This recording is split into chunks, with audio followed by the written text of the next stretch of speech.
So now I'm really delighted to hand over to our UN Association partner and their executive director, Natalie Samarasinghe.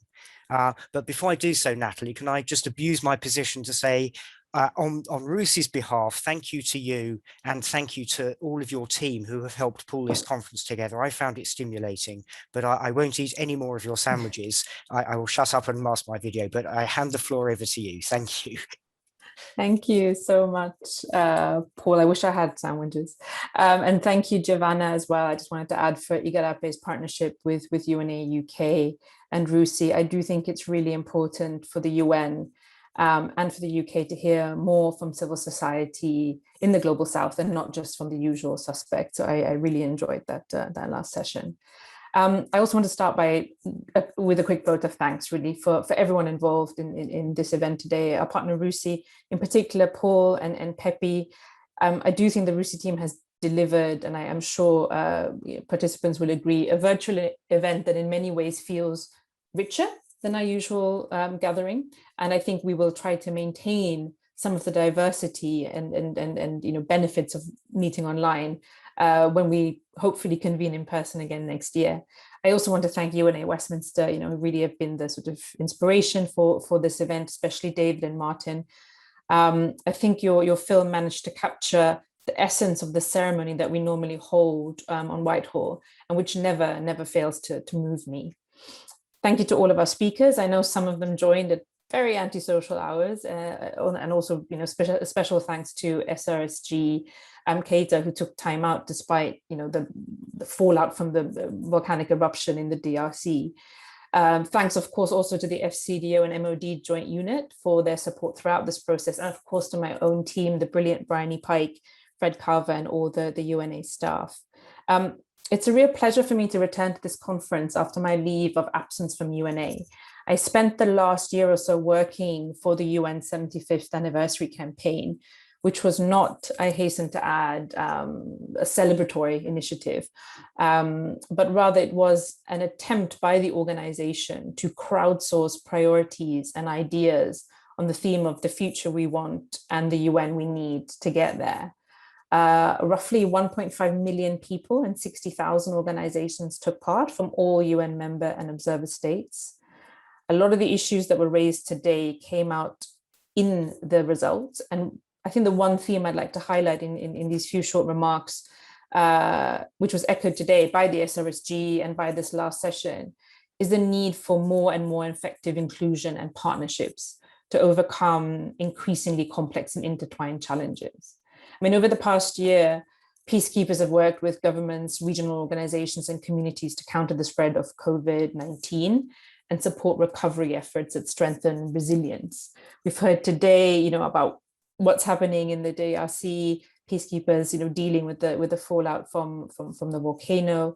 I think it's also very striking that of the 15 countries most susceptible to climate risks, 8 host UN peacekeeping or political missions. So, we all know that the operating environment is only going to become more complex. And we know that to address these risks, we need that, that whole of society response. I mean, that's something that has become a bit of a buzzword, but it is based on hard evidence that inclusion of stakeholders in peacekeeping and peace building works. I think we've heard that in, the session. It's becoming, the subject of many books. There's a great one by Severino Tesser that's coming out called The Front Lines of Peace, where some of that is really documented in an evidence-based way. It's captured in the efforts of activists such as the Nobel laureate Lima Gbowie from Liberia, who has spoken very powerfully about the fact that it is the people on the ground, the people that the international community is trying to, quote unquote, save, particularly women, who often have the know-how and the motivation to bring about the sorts of solutions that will be lasting and build resilience, working, of course, in partnerships with others. And the past year, I think the UN has really demonstrated how partnerships can work.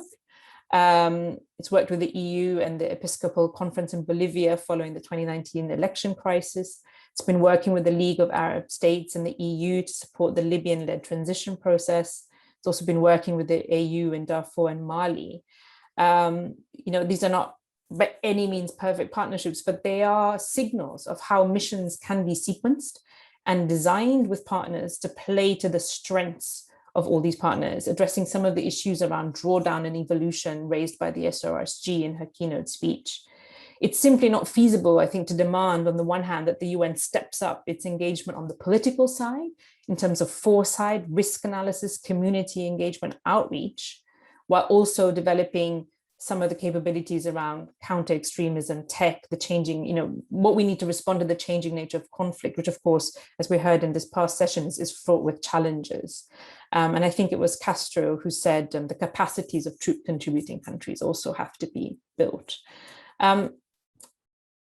I'm going to quote, one of my, someone I really, really admire, Sir Brian Urquhart, one of the fathers of peacekeeping, who died earlier this year, aged 101. He said, a peacekeeping force is like a family friend who has moved into a household stricken by disaster. It must conciliate, console, and discreetly run the household without ever appearing to dominate or usurp the natural rights of those it is helping. And I think those words are, something that should be guiding our approach to peacekeeping. I think he put it very well, perhaps in a more personable way than the sort of people-centered peacekeeping phrase that we use now.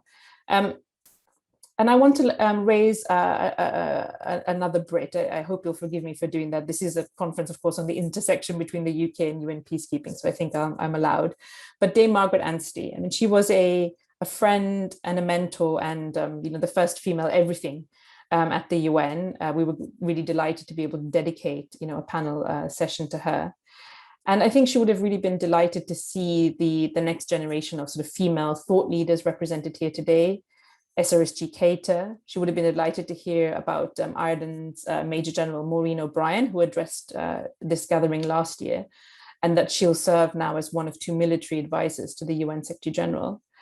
But I think she also would have been really pleased to see the UK engage in Mali, which is one of the most complex contexts in which the UN is operating today. She was a very strong supporter of UNA's longstanding advocacy on British support to UN peacekeeping. It was very, very good to hear from Harriet this morning.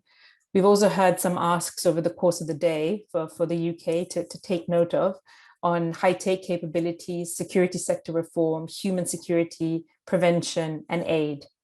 UNA certainly shares Comfort's concern about the aid cuts. We look forward to continuing to engage with the government on this and also on fleshing out the objectives set out in the integrated review on peace operations, but also crucially how they fit into the broader canvas of tools to support conflict prevention, atrocity prevention, which of course are not the same thing, peace building and resilience. So I'll conclude by saying that UNA UK, will continue to work with the UK and with RUSI, hopefully on trying to take forward some of the points we have heard today over the course of the year. We have a couple of opportunities, I think, to do so. The Seoul Ministerial is one, and the other is the Secretary General's process of consultation on the future of multilateralism. He will be releasing a big report this September, which I think will sort of set out, a vision of more inclusive networked multilateralism and a direction of travel.